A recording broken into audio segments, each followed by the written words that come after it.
ভাইরা আমার, আল্লাহ বলেন আমি জিন ও ইনসানকে সৃষ্টি করি নাই, হ্যাঁ করেছি একমাত্র ইবাদতের জন্য। জীবনের প্রতিটি জায়গায় আল্লাহর হুকুম বাস্তবায়ন করার নাম ইবাদত। ইবাদত করব কেন?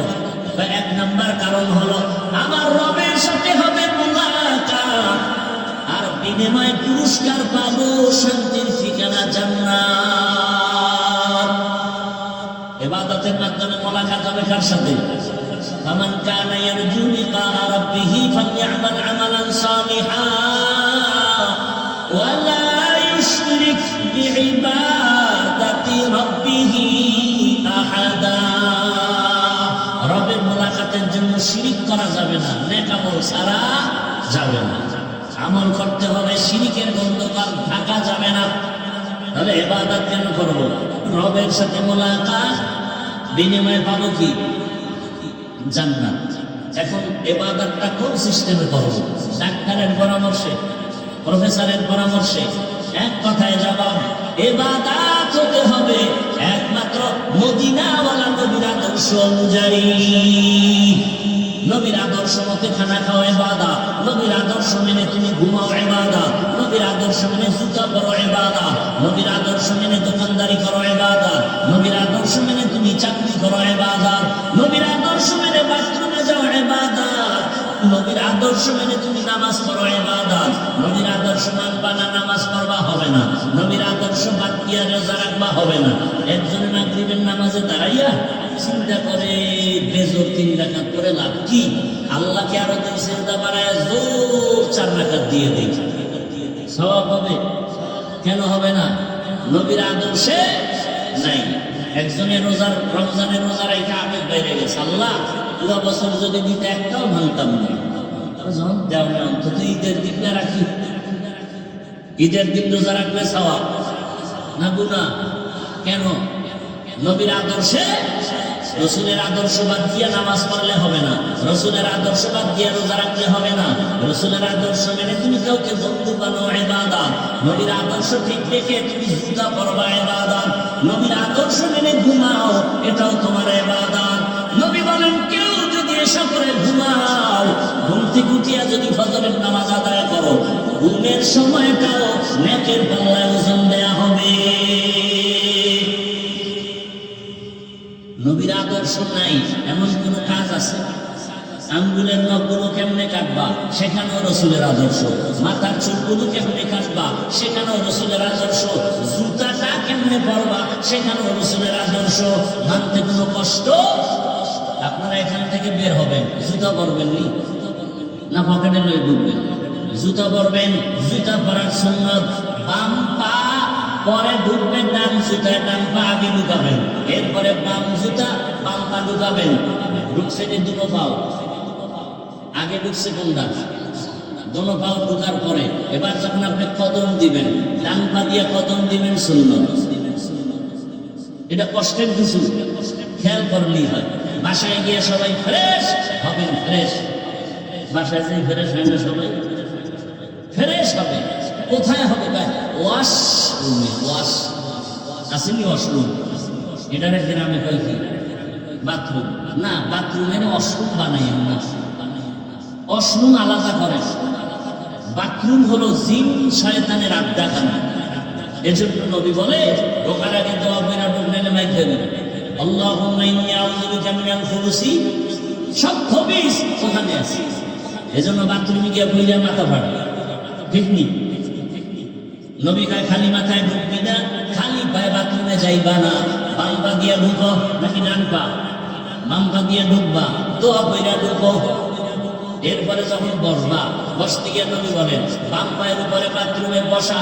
বসবা কোন পায়ে ভর করে? বাম পা, সুন্নাত।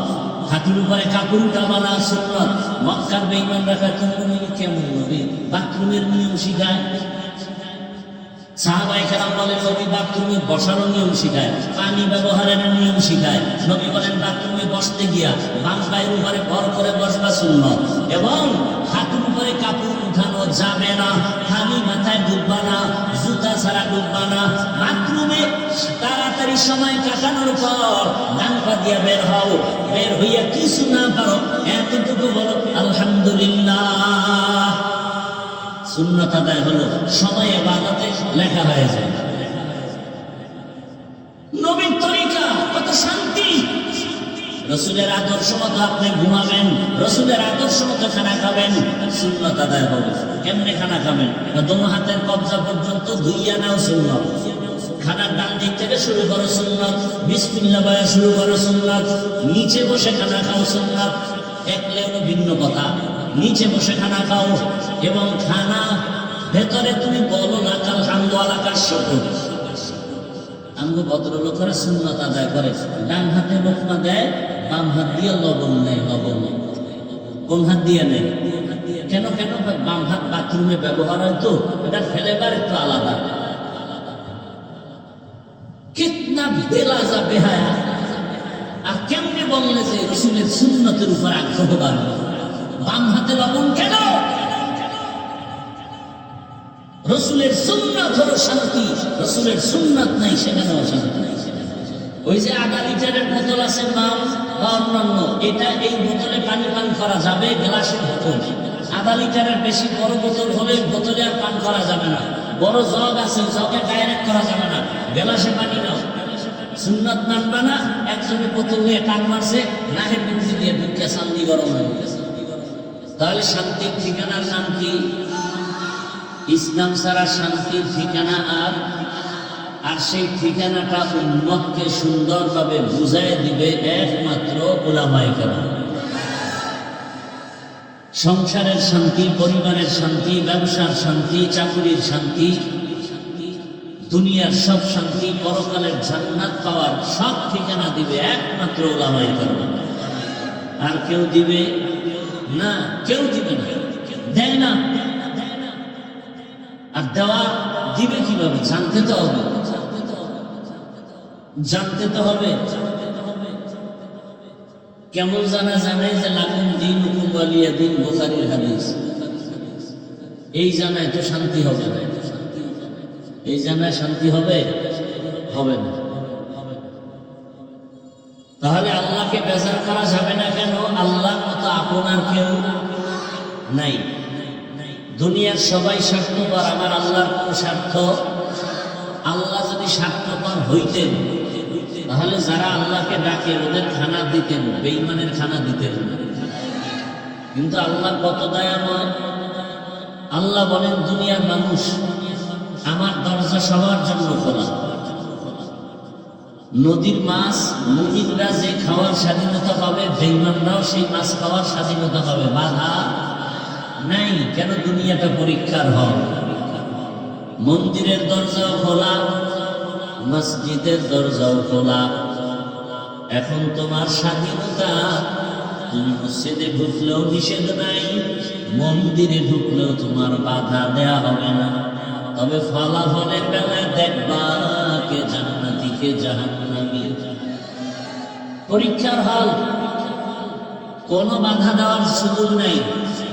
প্রশ্নের উত্তর ভালো লেখলেও তার স্বাধীনতা, প্রশ্নের উত্তর উল্টা পাল্টা লেখলেও তার সমান স্বাধীনতা। কেউ বাধা দিবে? বাধা দিবে তার পরীক্ষার হলের মান থাকে না। আল্লাহ বলেন, ফাল হামাহা ফুজুরাহা, স্বাধীনতা দিলাম, চাইলে তুমি ভালো করো, খারাপ করো। মনে চাইলে দাড়ি কাটো, বাধা নাই। তোমার স্বাধীনতায় যদি তুমি দাড়ি রেখে দাও, নিষেধ নাই। মনে চাইলে তুমি টুপি লাগাও, বাধা নাই।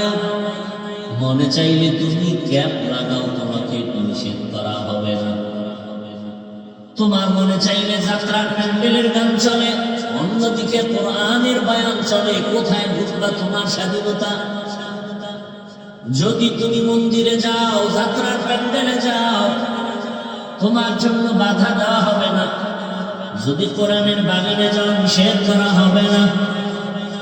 কেন? এটা পরীক্ষার হল। পরীক্ষার হলে বাধা দেওয়া যাবে না। ফলাফলের বেলায়ও তুমি দেখবা তোমার আমলনামা ডান হাতে না বাম হাতে, তোমার জান্নাত না জাহান্নাম, এটা মরার পরে না, আগেই টের পাবা, আগেই টের পেয়ে যাবা। এজন্য আল্লাহকে বেজার করা যাবে না, কারণ আমার আল্লাহর মতো দয়াময় কেউ নাই। দয়ার মালিক, যখন তুমি আল্লাহকে ডাকো তখন আমার আল্লাহ হাজির। দুনিয়াওয়ালারা দোকান বন্ধ করে দেয়, 12টার পরে কোনো দেওয়া যাবে না, সব বন্ধ। দুনিয়াওয়ালারা দিবে দিবে বলে দেয় না, দিতে গিয়াও মনের মতো দেয় না। আর আল্লাহ বলেন চাওয়ার আগে আমি সব দেই, এজন্যই তো আমি তোমার রব। রব কাকে বলে? রবের অর্থ বাংলায় লেখে প্রভু বা প্রতিপালক। এটা রবের পূর্ণ অর্থ হয় না। রবের পূর্ণ অর্থ হবে বাক্য বানায় দিতে হবে, এক শব্দে হবে। রব হলেন তিনি সমস্ত প্রাণীদের প্রয়োজনের অগ্রিম আয়োজন করেন যিনি, সমস্ত মাখলুকাতের প্রয়োজনের অগ্রিম আয়োজন যিনি করেন তিনি হলেন রব। আমার রব কেমন? দুনিয়াতে আল্লাহ আমাকে বানাইয়া পাঠাবেন, মায়ের গর্ভে আল্লাহ যখন আপনাকে আমাকে দিলেন, মাও জানে গর্ভে বাচ্চা আছে, বাবাও জানে, কিন্তু মা বাবা একবারও পেরেশানি হয় না। বাচ্চা আসবে দুনিয়াতে, আর 15 দিন বাকি আছে, 1 সপ্তাহ বাকি আছে। একজন না একজন বাবা একবারও চিন্তা করে নাই সন্তানটা দুনিয়াতে আসার পর কি খাবে, কি খানার আয়োজন করব। আল্লাহ বলেন, আল্লাহ কেউ বলে নাই ও আল্লাহ আমার সন্তানের খানার ব্যবস্থা করে দাও। কোনদিন মা বাবা বলে না, বরং আমার দয়াময় রব্বুল আলামিন মায়ের গর্ভে বাচ্চা আসার আগে বাচ্চার খানার আয়োজন আগে করে ফেলেছে। কাদের কুদরত দারি বরুন কামাল আনতা রব্বি আনতা হাসবি যুল জালাল তুহি কাদের জলিলুল্লাহ জাহাদা বহর হালে তুহি মেরা নিগাহদা। দুনিয়াতে বাচ্চা আসার আগে আল্লাহ খানার আয়োজন করেছে। বাচ্চাটা আসার আগে আল্লাহ এমন খানা দিলেন, দুনিয়ার কোন খানা বাচ্চা খাওয়ার উপযুক্ত না। দুনিয়ার মানুষ ফ্লাক্স বানায়, ফ্লাক্সের ভিতরে গরম পানি, গরম দুধ, গরম চা রাখে, বলে কতক্ষণ, বলে 24 ঘন্টার গ্যারান্টি, বেশি গ্যারান্টি কোনো কোম্পানি দেয় না। বাচ্চা একটু বড় হয়েছে, এখন না সুজি খাওয়াবে, সুজিটা পাকানোর জন্য আগুন লাগবে, পানি লাগবে, দুধ লাগবে, চিনি লাগবে, লাগবে না? এগুলো সব অ্যারেঞ্জ করে যখন সুজি পাকায়, গরম সুজিটারে আবার ফ্যানের বাতাস দিয়া ঠান্ডা বানায়, এরপরে 2-3 চামচ বাচ্চাকে ধরে রাখে। 2-4 ঘন্টা হয়ে গেলে সুজি ফালায় দেয়। কেউ কয় সুজি আর বাচ্চাকে দেওয়া যাবে না, পেট নষ্ট হবে। আমার আল্লাহ বলেন, দেখ আমি কেমন কুদরতের মালিক। আমি আল্লাহ মায়ের স্তনে তোর এমন খানার আয়োজন করেছি, যেই দুধ এত সুন্দর। আমি আল্লাহ এমন কুদরতের ফ্লাক্স বানায় তোর খানা রেডি রাখলাম। এমন খানা, চিনিও লাগবে না, পানিও লাগবে না, লবণ লাগবে না, আগুন লাগবে না, গরম করা লাগবে না, ঠান্ডা করার জন্য কোনো ফ্যান লাগবে না। বান্দা তুই 1 দিন আর 2 দিন না, 2টা বছর মায়ের স্তনে দুগ্ধ পান করবি, 1 সেকেন্ডের জন্য আমার কুদরতের খানা নষ্ট হবে না। এখন বড় হয়ে গেছো, তোর এখন দাঁতের দরকার। তোর আব্বা আম্মা বলে না, হে মালিক সন্তান দিলা, দাঁত কেন দিলা না? বলছে, দোয়া করছে, আমার সন্তানের দাঁত দাও। সময় মতো আমার আল্লাহ অর্ডার করে দিলেন, এই মুখের উপরের পাটি, নিচের দিকে দাঁতগুলো বড় হতে থাক, নিচের পাটির দাঁত উপরের দিকে বাড়তে থাক, উপরেরটাও নিচের দিকে বাড়ে, নিচেরটাও উপরের দিকে বাড়ে। কাছাকাছি লেভেল পজিশনে আসা মাত্র আল্লাহ বলেন স্টপ, বাড়বি না। আল্লাহ যদি থামায় না দেয়, নিচের পাটির দাঁত যদি বাড়তেই থাকে, উপরেরটাও যদি নিচে বাড়তে থাকে, অবস্থা কত খারাপ। আল্লাহ আবার সময় মতো স্টপ করে দিলেন। এই দাঁতের পাওয়ার খুব কম। মা বাবায় কোনোদিন বলে নাই, হে আল্লাহ দাঁত দিয়েছো তো দিয়েছো, আবার কম পাওয়ারের দিলা কেন? ফুল পাওয়ারের দাও। আল্লাহ বলেন, কেউ বলে নাই। আমি আল্লাহ দয়া করে মায়া করে, কারণ আমি তোরে আদর করে বানাইছি। আমি আল্লাহ বরং মায়া করে বানাইছি। ওই কম পাওয়ারের দাঁত আবার ফালাইয়া ফুল পাওয়ারের দাঁতের ব্যবস্থা তো আমি করেছি। তুই চাও নাই, তোর মা বাবা চায় নাই। দুনিয়াতে আসার পর তুই আম্মু বলে ডাকতে পারো না, ডাকবি দূরের কথা, চিনুই না তোর মাকে, বাবাকে চিনো না। তোর এখন শুধু একটাই বুঝি, কান্নার আওয়াজ। ক্ষুধা লাগছে বলতে পারো না, মা খানা দাও। প্রচন্ড ঠান্ডা লাগতেছে বলতে পারো না, কাঁথা দাও। বুঝি কি? বুঝি কি? কান্না। এই কান্না দিয়ে তুই কখন কি চাও দুনিয়ার কেউ বুঝে না। একজনকে আমি বুঝাই দিয়েছি, তোর মায়ের মধ্যে একটা চুম্বক লাগাই দিয়েছি, একটা রাডার ফিট করে দিলাম। তোর কান্না দিয়া কখন তুই কি চাও তোর বাবাও বুঝে না, একমাত্র মা বুঝে। কানতেছে বাচ্চা, মা ধরায় গেল, দ্রুত খানা দিল, পেট ভরা। বাচ্চা 5 মিনিট খেলতেছে, আবার কান্না। আব্বা জান কয়, বাচ্চা কাঁদে কেন, খানা দাও। মা কয়, মাত্র 5 মিনিট আগে খানা দিয়েছি, এখন আবার কেন? কথা কাঁদে কেন? তুমি বুঝবা না। বাচ্চার কান্না হলে এখন ঘুমের কান্না। কিসের কান্না? ঘুমের আগে বাচ্চা কাঁদে, সেই কান্নাটা কান্না করতেছে। তোমার কান্নায় মা বুঝতেছে এখন তোমার বাথরুমের প্রয়োজন, মা ঘুম ভেঙে দৌড়ায়। আল্লাহ বলেন, কান্না দিয়ে তুই কি চাও তোর মা সারা কেউ বুঝে না। রাত্র 12টা-1টায় বাসায় যাবেন, দরওয়াজা নক করবেন, সব ঘুমায়। মোবাইলে রিং দিতেছেন, কল হচ্ছে, রিংয়ের আওয়াজ, রিংটোন আপনি ঘরের আওয়াজ বাহির থেকে শুনতেছেন, মাগার আপনার স্ত্রী শুনে না। ওরা আদা মরা, এমন মরা মরছে ঘুমের ভেতরে। কিন্তু আমার মালিকের কুদরত, আপনি দরজার উপরে জোরে জোরে আঘাত করেন, স্ত্রী টের পায় না। কানের পাশে মোবাইলে রিংটোন বাজতেছে, বাহির থেকে শুনেন, সে শুনে না। কিন্তু বাম পাশে বাইরে একটা শিশু বাচ্চা ঘুমায়। হঠাৎ করে বাচ্চা হালকা আওয়াজ দিয়েছে, মা বিদ্যুতের গতিতে সজাগ। দেখছেন নি? আচ্ছা, মা যে ঘুমায়, ঘুমের মানুষ তো মরা না জিন্দা? মরার ঘুমের সময় তো দোয়া হইলে ঘুমাই, আল্লাহুম্মা বিসমিকা মুতু, ও আল্লাহ তোমার নামে মরতেছি, আমি মরে গেলাম। আবার ঘুম থেকে উঠে কি বলি? আলহামদুলিল্লাহিল্লাযী আহইয়ানা বা'দামা আমাতানা। ও আল্লাহ, মরার পরে আবার তুমি জিন্দা করছো, তোমার প্রশংসা। তাহলে ঘুমের মানুষ কেমন মরা? কানের অলংকার চোরে ছিঁড়ে নিয়ে গেছে, মা টের পায় না। 1 মিনিট পর এখানে হাত দিয়ে দেখে রক্ত। কেউ কয় কানের অলংকার কে জানি নিয়ে গেল, ঘরের সব নিয়ে যায়, টের পায় না। ঘুমের মানুষ মরা। কিন্তু একটা বাচ্চা পাশে ঘুমায়,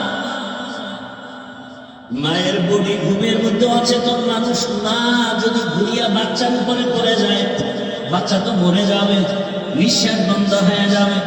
মায়া তুই ঘুমায় অচেতন অবস্থায়। আজও পর্যন্ত কোন মা বাচ্চার উপরে পড়ে বাচ্চার ক্ষতি হয়েছে কোনো প্রমাণ? ওই মাকে পাহারা দেয় তোমার বাবা। আল্লাহ বলেন, আমি ফেরেশতা দিয়া তোমার মাকে পাহারাদার বানাই দিছি, যেন বাচ্চার উপরে করে কোনো ক্ষতি না হয়। আমি আল্লাহ কেমন দয়ার মানি, আমারে কেন তোরা বেজার করবি বল? আমি আল্লাহ তোর খানার আয়োজন করলাম, আমি পিপিলিকার খানাও দেই, নদীর হাজারো কোটি মাছের খানা আমি দেই, উড়ন্ত পাখির খানা আমি দেই, জঙ্গলের হাজারো প্রাণীর খানা সরকার দেয়। কে দেয়? وَتَرْزُقُ مَن تَشَاءُ بِغَيْرِ حِسَابٍ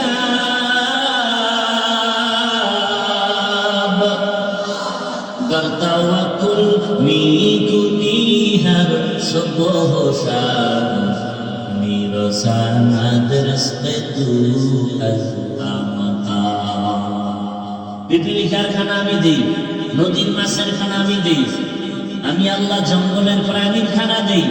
ওরা দামি না আমরা মানুষ দামি? জোরে বলে। তাহলে আমাদের এত টেনশন কেন? আল্লাহ যদি পিপিলিকার খানা ওর জায়গায় পৌঁছায় দিতে পারেন, মাছের খানা কি বাজারে খাইতে হয়? আল্লাহ ওর কাছে যদি পৌঁছায় দিতে পারেন, জঙ্গলের প্রাণীর খানা জঙ্গলে যিনি পৌঁছায় দিতে পারেন, ওরা তো আল্লাহর আদরের প্রাণী না, আল্লাহর মুহাব্বতের প্রাণী। আমরা আশরাফুল মখলুকাত মানুষ। আল্লাহ আমার ঘরে কেন খানা দিবেন না? আল্লাহ অবশ্যই দিতেন, দেন না কেন? তুমি আল্লাহকে মানো না, এ কারণে আল্লাহ থেকে পাও না। তুমি আমি আল্লাহকে মানি, যারা মানে তাদেরও দেখতে পারো না। তোমার কপালে তো খারাপ, এমন কপাল ভরা যে নিজেও আল্লাহর হুকুমে নামাজ পড়ে না, অন্যে পড়ে তাও পছন্দ করে না। আল্লাহর হুকুমে নিজেও পর্দা করে না, যারা পর্দা করে তাদেরকেও দেখতে পারে না। আল্লাহর হুকুমে নিজেও দাঁড়িয়ে রাখে না, অন্যে দাঁড়িয়ে রাখবে তাও পছন্দ করে না। আছে না নাই? এটা সিঙ্গেল কপাল ভরা না ডবল কপাল ভরা? বড় কঠিন হালাত। ভালো করে বুঝে আমার আল্লাহ কেমন দয়ার মালিক। আল্লাহ পাক রব্বুল আলামিন আমার আপনার জন্য এত সুন্দর খানার আয়োজন করলেন। দুনিয়াতে যত প্রাণীরা খানা খায়, আমাদের মানুষের খানার মতো পিওর সুস্বাদু খানা দুনিয়ার কোনো প্রাণী পায় না। আমাদের খানাগুলো কত পিওর, কাবার লাগানো। তুমি ভাত খাইবা, চালটা কাবারে ঢুকায় রাখছেন, যেন তোমার কোনো শরীরের মধ্যে গিয়ে ক্ষতির কারণ না হতে পারে। তুমি রুটি খাইবা, গমটাও কাভারে আটকানো, ঠিক নেই? ভাতও রেডি, রুটিও রেডি, আবার তরকারি লাগবে নি। কথা বলেন না কেন? তরকারি দিবে সরকার না, আল্লাহ বলেন তরকারি দিয়ে দিলাম জমিন থেকে আমি আল্লাহ। কত ধরনের শাক সবজি চাও, এও কাবার লাগাই দিছি। এবার তরকারি পাকাইতে তোর মশলা লাগবে, তোর বাবাই দেয় নাই, সরকার বানায় না। আমি আল্লাহ পেঁয়াজ বানাইছি, আমি না তোর বাবা। রসুনের ব্যবস্থা, এলাচি, দারুচিনি, হলুদ, মরিচ কে দেয়? কে দেয়? কোন সরকার দেয়? করোনার সময় দেয় না সরকার? সরকারের চান্দি গরম দিবে কারে? জানে দিয়ে বুকসারা মেরে দিতে পেয়েছে। হ্যাঁ, আল্লাহ চাইতেন মহামারী করোনার ভেতরে তাকাইয়া দেখছো, সারা দুনিয়ার সব বাহাদুরের মাথা হাঁটুর নিচে চলে গেল। ক্ষমতার বাহাদুরি শেষ, বিমান বন্ধ, চাকরি বন্ধ, ফ্যাক্টরি বন্ধ, দোকান বন্ধ, ব্যবসা বন্ধ, স্কুল কলেজ বন্ধ, নদীর যান চলাচল বন্ধ। কিন্তু তাকাইয়া দেখছো এ জমিনে আল্লাহর কোরআনের একটা মাদ্রাসাও বন্ধ হয় নাই।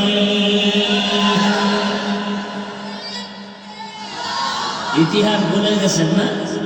গেছেন বুঝলে সব। মহামারী করোনার সময় বাবার আটকায় ফেলছে করোনায়, শিক্ষিত দুই কুলাঙ্গার। কি কুলাঙ্গার? শিক্ষিত দুই কুলাঙ্গার ট্রিপল মাস্ক লাগায় বসে আছে, বাবার কাছে যায় না। করোনা, মরার ভয়, এক পর্যায়ে বাবায় মরে গেল। এলাকার গরিবদের বলে টাকা দিলাম বাবার লাশটা রাস্তায় ফেলে দিয়ে আস। লাশ টেনে রাস্তায় ফেলে দিল। ওই কুলাঙ্গার শিক্ষিত দুই সন্তান জানালা লক করে ফেললো, দরওয়াজা লক, তাকে একবারও দেখে নাই বাবার লাশটা কি কুকুর খেলো নাকি জানাজা হলো। ইতিহাস ভুলে যাইল না এই জাতি। ওই সময় আমার দেশের শত শত করোনার লাশ কেউ ধরে না, কিছু পুলিশ ভাই আর সিংহবাগ আমার দেশের টুপিওয়ালা ওলামায়ে কেরাম এই করোনার লাশগুলো নিজেদের কাঁধে নিয়েছে। গোসল করালেন, কাফন করালেন, জানাজা পড়ালেন, কবরে দাফন করেছেন। একজন হুজুরেও করোনায় মরে না।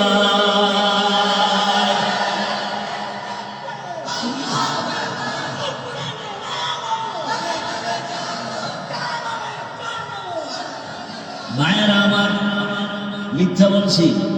জোরে বলেন। এই জন্যই বলেছি দুনিয়ার সব চাঁদাবাজ আর ধান্দাবাজ একমাত্র এই জাতির আপন বন্ধু আমার আল্লাহ।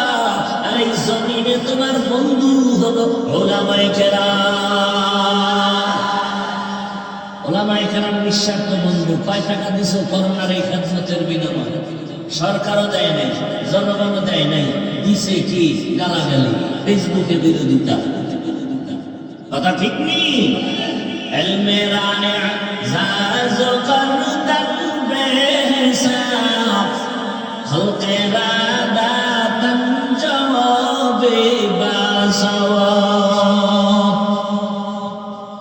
আচ্ছা আমাকে বলেন তো, বর্তমানে যারা সরকারি চাকরি করে, বেসরকারি চাকরি করে, এদের প্রতিদিনের ডিউটি কত ঘন্টা? কথা বলে 8 ঘন্টা ডিউটি, মাসে বেতন কত? নিম্নে বেতন কত? কথা বলেন। যারা জানেন তারা বলেন নিম্নে বেতন কত? 20,000 ধরি, 20,000। নিম্নে বেতন 20,000 টাকা। ডিউটি কয় ঘন্টা? কথা বলেন সবাই। 8 ঘন্টা বেতন, 20,000। নিম্নে টেবিলের নিচে আরো কত তার দানা পড়ে থাকে? কথা বলেন। দুনিয়ার কোথাও যদি না থাকে, আমার সোনার বাংলায় টেবিলের নিচে বহু মুক্তা পাওয়া যায়। কথা ঠিক নেই? এগুলো পাইলেই আঙ্গুল হলে কলা গাছ। কথা ঠিক নেই? আল্লাহ হেদায়েত দান করে। তাহলে সরকারি চাকরি করে, বেসরকারি চাকরি করে, ডিউটি 8 ঘন্টা, নিম্নে বেতন 20,000, আবার হারাম সুপার খায় আরো কোটি কোটি টাকা। এবার বলেন তো, আপনাদের আশেপাশে জানা মতে মসজিদের ইমাম সাহেবদের ডিউটি কত ঘন্টা? সত্য কথা বলেন। সবাই বলেন না কেন? সমস্যা মনে করতেছেন? সত্য কথা বলে যাবেন, হুঙ্কার দিবেন বাঘের মতো। এত টেনশন কেন? এখনো টেনশন করেন না? এখনো তো স্বাধীন করছেন কি? হ্যাঁ, আসলে স্বাধীন তো স্বাধীন না। আমার দেশের স্বাধীন যদি হইতো, সকল স্বাধীন হলে বলো কেন এখন আমার বোন ধর্ষিতা হয়, আমার মা ধর্ষিতা হয়? কেন বাবার সামনে মেয়েকে ধর্ষণ করা হয়? কিসের স্বাধীন করেছ? স্বামীর সামনে স্ত্রীকে ধর্ষণ করা হয়। স্বাধীন যদি সফল হয়, পানির মধ্যে লাশ কেন ভাসতে দেখা যায়? বুঝা গেল এই স্বাধীন সফল স্বাধীনতা। আবার রেডি হও, আর একটা স্বাধীন করতে হবে। ওই স্বাধীন হবে ইসলামের স্বাধীন।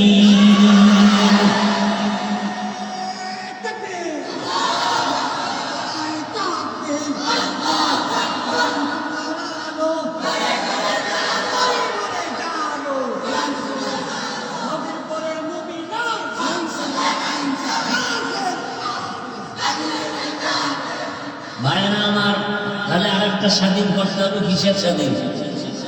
ইসলামের স্বাধীন হবে। আল্লাহর কসম, ইসলামের স্বাধীন হলে গোটা দেশ স্বাধীন, জনগণ স্বাধীন, শিক্ষকেরা স্বাধীন। স্বাধীন হলো এখনো কেন রাস্তায় আন্দোলন চলে? হ্যাঁ, হুজুরেরা আন্দোলনে নামছে কেন? এত আন্দোলন। আর একটা কথা মনে রাখবারে জাতি, আলেমরা যেই আন্দোলনে নেমে যাবে, আন্দোলন 100 নয়, ওভার 100 সফল হয়ে যাবে। নাস্তিক মাথা গরম হচ্ছে এখান থেকে। ইসলামের স্বাধীন যদি হয়, পৃথিবীতে আর কোনো অশান্তি থাকবে না। ইসলাম কি বলে? দেখা হলে আগে সালাম দাও, আসসালামু, সালাম মানে কি?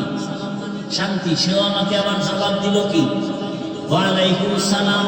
আমিও দোয়া করলাম তোমার উপরে শান্তি, সেও দোয়া করলো আমার উপরে শান্তি। দুই দিকের শান্তি যখন চলবে, মাঝখানে অশান্তি থাকবে। ইসলাম বলে কর্মচারী কাজ করে, ঘাম ঝরার আগে বেতন দিয়ে দাও, আর শান্তি অশান্তি আসবে। ইসলাম বলে এই বড়রা ছোটদেরকে মায়ার নজরে দেখো, ছোটরা বড়দেরকে শ্রদ্ধার নজরে দেখো। বড়রা যদি ছোটদের মায়া করে, জুলুম করবে। ছোটরা যদি বড়দের শ্রদ্ধার নজরে দেখে, বেয়াদবি করবে। এর নাম ইসলাম। এর নাম কি? আপনি ইসলামটা একটু দুর্বল, তাই তো? কি বলে দেশ একদম সবাই হিসাব করে বলেন, আমি ইসলামটা একটু দুর্বল। এই মুসলমান কথা বলতে কষ্ট লাগে। ইসলাম একটু দুর্বল, কোরআন একটু দুর্বল। আচ্ছা, কোন বিধর্মী যদি জিজ্ঞাসা, এই মুসলমান ভাই তোমাদের ইসলামটা কেমন? বলে অনেক খারাপ। একটু খারাপ না পূর্ণ ভালো? বলে কেমন? ব্যক্তি জীবনের সমস্যার সমাধান কি আছে তোমাদের ইসলামে? বলেন। আচ্ছা, পরিবারের সমাধান আছে, সামাজিক সমাধান সব দিক থেকে আছে। অর্থনীতির সমাধানটা দুর্বল, হ্যাঁ। রাষ্ট্রনীতির সমাধানটা দুর্বল, হ্যাঁ। তাহলে কেন বলা হয় ইসলামে সব আছে, রাষ্ট্রনীতি নাই? বলে না, বলে না। রাষ্ট্রের ব্যাপারে ইসলাম দুর্বল। বলেন তো, সুলাইমান নবী গোটা দুনিয়া পরিচালনা করেছেন কি করেন নাই? ঘটনা কোরআনে নাই? ইউসুফ নবী মিশরের অর্থমন্ত্রী হয়ে দায়িত্ব পালন করেছেন, কোরআনে আছে না নাই? রহমতের নবী মদিনার রাষ্ট্র পরিচালনা করেছেন, আছে না নাই? তাহলে আমি ইসলাম তো এমন পাওয়ারফুল, এমন পারফেক্ট। ইসলাম মানে অর্থনীতি। মানুষের জীবনে এমন কোন নীতি নাই যেখানে ইসলাম নাই। অর্থনীতির মধ্যে ইসলাম নাই। বলেন, সমাজনীতির মধ্যে ইসলাম নাই, রাজনীতির মধ্যে ইসলাম নাই। কেন বলে? রাজনীতির মাঝে ধর্মরে টানবা না।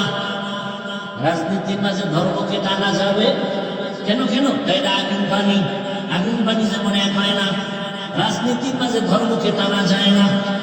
আমরা কইতো না, না, আমাদের যত নীতি আছে সব নীতি ইসলামের নীতি। আগুন পানি না, বলুন চিনি পানি। আগুন পানি না চিনি পানি? কেমন চিনি পানি? বলে সূর্যের সাথে যেমন আলোটা লাগানো, আলো আলাদা করা যায় না। ফুলের সাথে ঘ্রাণটা যেমন লাগানো, যদি ফুল থেকে ঘ্রাণ তুমি আলাদা করে ফেলো, ওই ফুল আর ফুল থাকে না। রাজনীতির মাঝ থেকে যদি আল্লাহর দ্বীন, ইসলাম, কোরআন, নবীর আদর্শ বুঝে দাও, ওটা রাজনীতি থাকে না, দুর্নীতি আর পেটনীতি হয়ে যায়।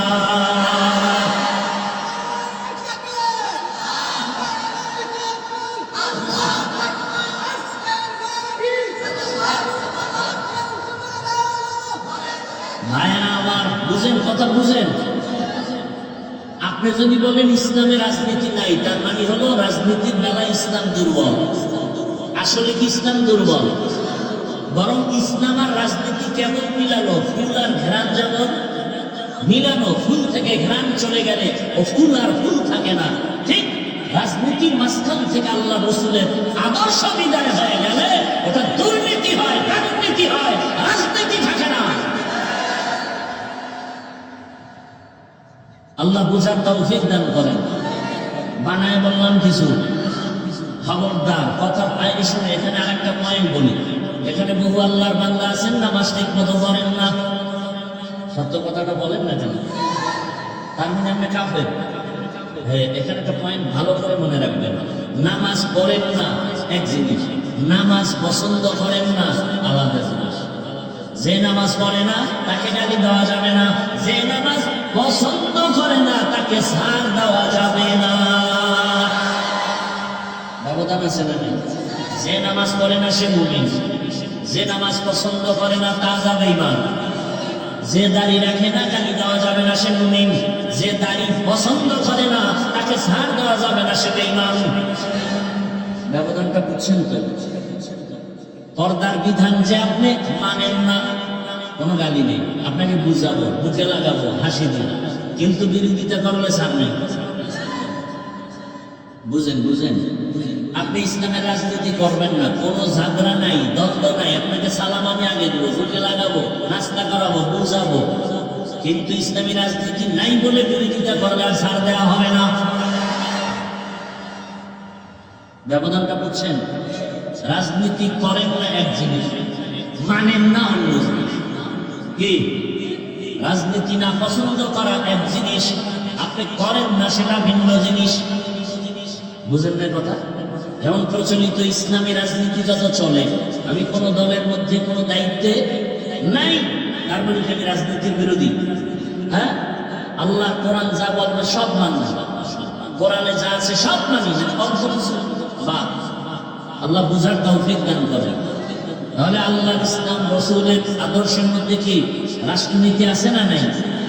সমাজনীতি আছে না নাই? অর্থনীতি আছে না নাই? আছে। মানে আল্লাহর কসম, এই জমিনে যতদিন পর্যন্ত ইসলামের অর্থনীতি বাস্তবায়ন হবে না, ততদিন পর্যন্ত দারিদ্র বিমোচন হবে না। ইসলামী অর্থনীতির একটা বড় পয়েন্টের নাম যাকাত। ইসলামী অর্থনীতির একটা বড় পয়েন্টের নাম মানুষকে ধার দেওয়া খরচ। ইসলামী অর্থনীতির একটা বড় পয়েন্টের নাম সাদাকায়ে জারিয়া। যাকাত যদি পাই পাই হিসাব করে দেয়, 10 বছরের মধ্যে জমিন থেকে দারিদ্র বিমোচন সম্ভব হয়ে যাবে। যাকাত দেয় এখানে জরিমানা মনে করে, যারা দেয় এরা দেয়, আল্লাহ কয় যাকাত আদায় কর, আর আমরা যাকাত দেই। যাকাত দেওয়া আদায় করা আসমান জমিন ব্যবধান। যাকাত দেওয়াও বুঝে না, আদায় করাও বুঝে না, এটা দেওয়াই মনে করে কি জরিমানা। দেখেন না দোকানে দোকানে সাইনবোর্ড লাগায় রমাজানে, আমার দোকানে যাকাতের কাপড় পাওয়া যায়। সাইনবোর্ড কেন? দোকানে বেশি দামের কাপড় আছে, কম দামেরও আছে না নাই?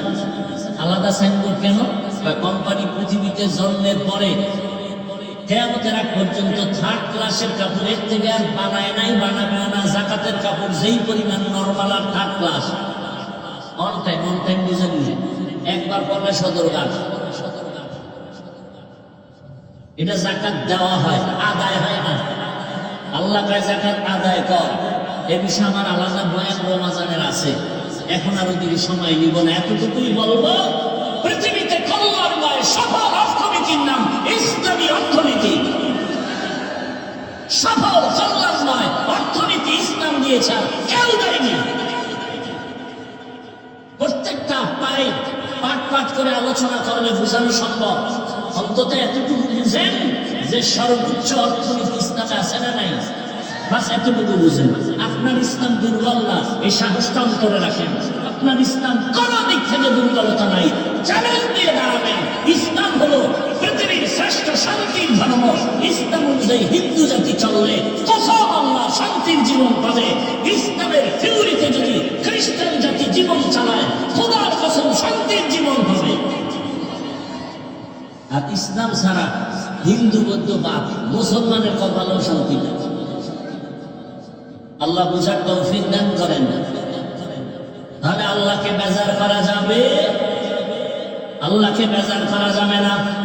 এই এতক্ষণ আলোচনা যতটুকু করলাম শুধু হাদিসের উপরে, এবার একটা আয়াতের মধ্যে যাই। ওয়ামা খালাকতুল জিন্না ওয়াল ইনসা ইল্লা লিয়াবুদুন।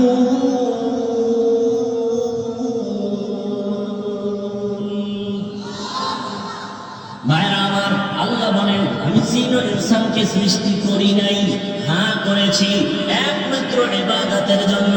কিসের জন্য? ডাইরেক্ট বললেই তো হয়, আমি মানুষ বানাইছি ইবাদতের জন্য। আগে আল্লাহ কেন বুড়াইয়া বললেন আমি জিন ও ইনসান বানাই নাই? হ্যাঁ বানাইছি ইবাদতের জন্য। আল্লাহ তাআলা বুঝাইলেন কি, ফাইলুল হাকিম লা ইয়াখমু আনিল হিকমা, হাকিমের কোনো কাজ হিকমত থেকে খালি না।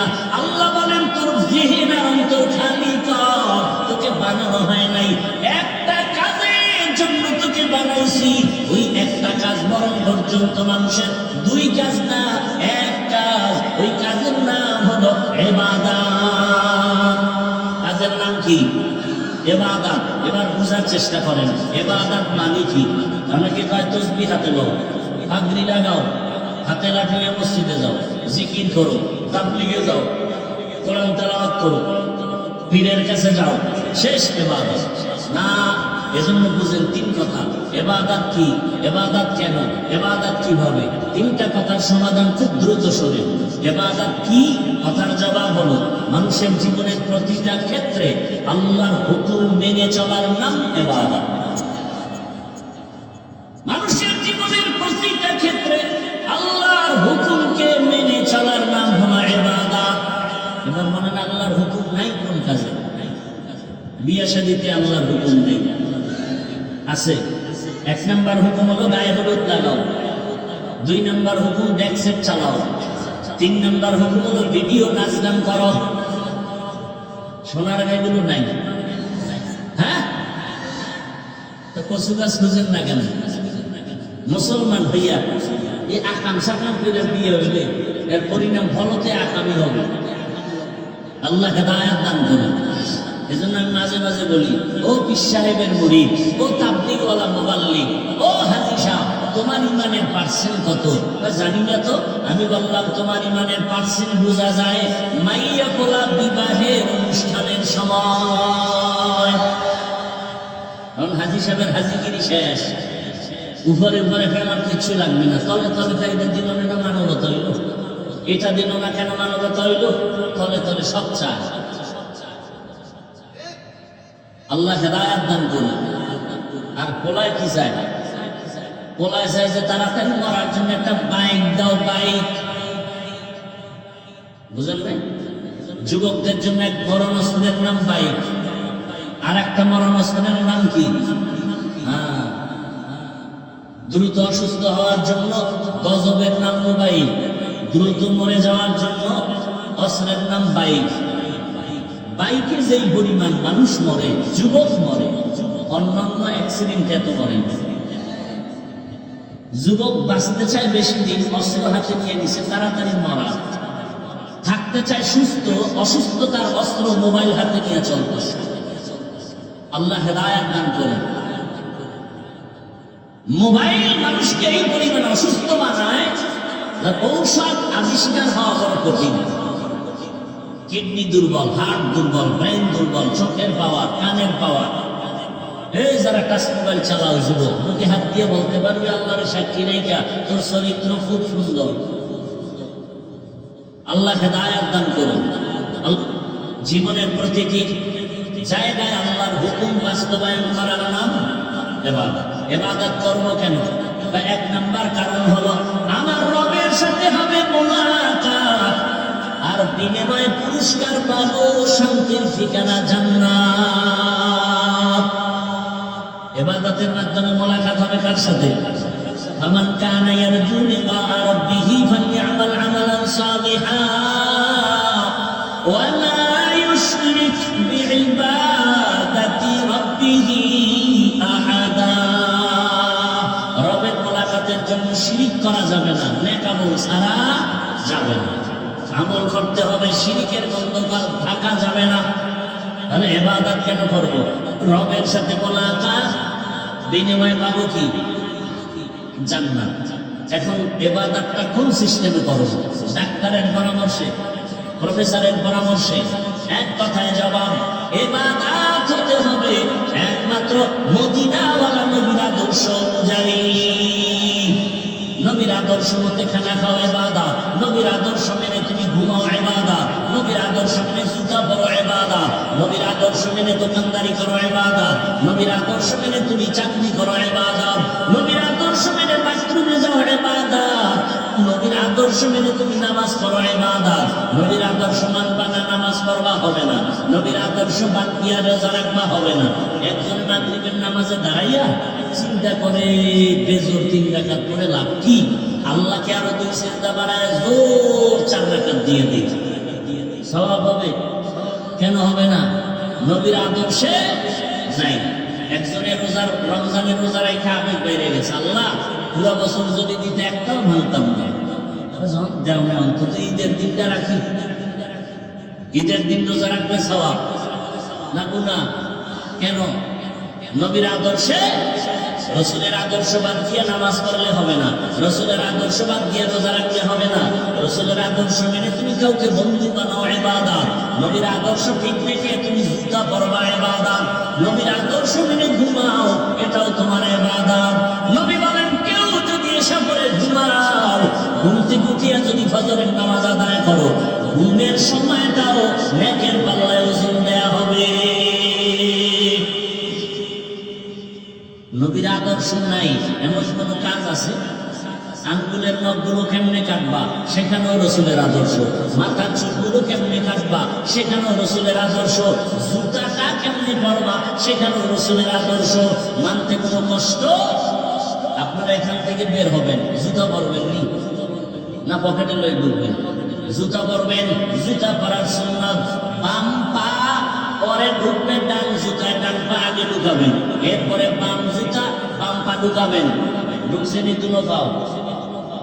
আগে ঢুকছে কোনটা? দোনো পাও ঢুকার পরে এবার যখন আপনি কদম দিবেন, ডান পা দিয়ে কদম দিবেন সুন্নাত। এটা কষ্টের কিছু, খেয়াল করলেই হয়। বাসায় গিয়ে সবাই ফ্রেশ হবেন, ফ্রেশ।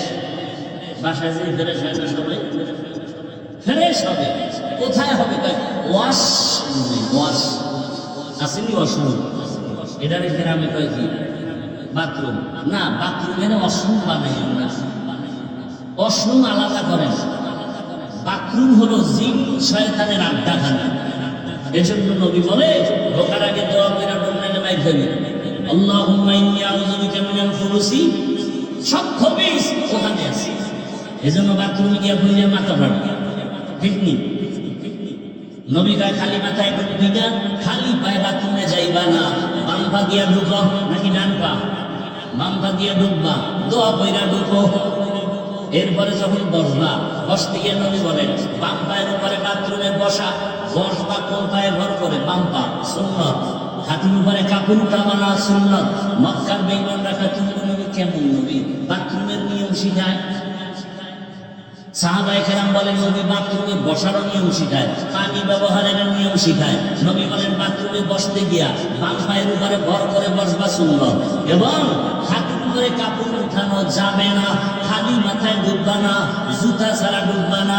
বাথরুমে তাড়াতাড়ি সময় কাটানোর পর ডান পা দিয়ে বের হও, বের হইয়া কিছু না পারো এতটুকু বলো আলহামদুলিল্লাহ। সুন্নাত আদায় হলো, সময় ইবাদতে লেখা হয়ে যায়। নবীর তরিকা কত শান্তি।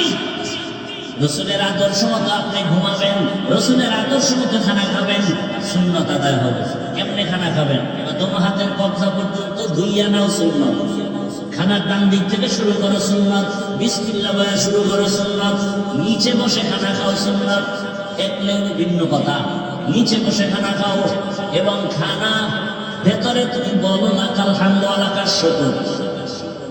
আমগো ভদ্রলোকেরা সুন্নাত আদায় করে, ডান হাতে লোকমা দেয়, বাম হাত দিয়ে লবণ নেয়, লবণ। কোন হাত দিয়ে নেয়? কেন? বাম হাত বাথরুমে ব্যবহার হয় তো, এটা ফ্লেভার একটু আলাদা। কিতনা বেলাজা বেহায়া। আর কেমনে বললে যে রসুলের সুন্নতের উপর আগ্রহ বাড়বে? বাম হাতে লবণ কেন? রসুলের সুন্নাত হলো শান্তি, রসুলের সুন্নাত নাই সেখানে অশান্তি। ওই যে আধা লিটারের বোতল আছে মাল বা অন্যান্য, এটা এই বোতলে পানি পান করা যাবে, গ্লাসের বোতল। আধা লিটারের বেশি বড় বোতল হলে বোতলে আর পান করা যাবে না। বড় জগ আছে, জগে ডাইরেক্ট করা যাবে না, গ্লাসে পানি নাও। সুন্নাত মানবা না? একজনের বোতল দিয়ে টান মারছে, নাহের ভিতরে দিয়ে ঢুকিয়া শান্তি গরম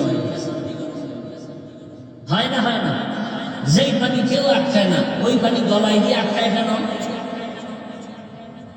এর জন্য সুন্নাত অনুযায়ী ডান হাতে পানি পান করো, 3 শ্বাসে পানি পান করো। রসুলের সুন্নাত শান্তি, এছাড়া কোন শান্তি? ঘরে যখন ঢুকবা ডান পা দিয়ে ঢুকো, জোরে সালাম দাও। জিনেরা থাকলে সালাম নিবে, ফেরেশতা সালাম নিবে। কেউ নাই, দূষিত কিছু বাড়ির মধ্যে থাকলে ভেঙে যাবে। সালামের পাওয়ার। ডান পা দিয়ে ঢুকো, সালাম দাও, এরপরে আলহামদুলিল্লাহ করো, 3 বার কুল হুয়াল্লাহ পড়ো, আর ওই বাড়িতে বরকত শেষ হবে না। আবার যখন ঘর থেকে বের হও, ডান পা দিয়ে বের হবা না বাম পা? ডান পা দিয়ে বের হবা।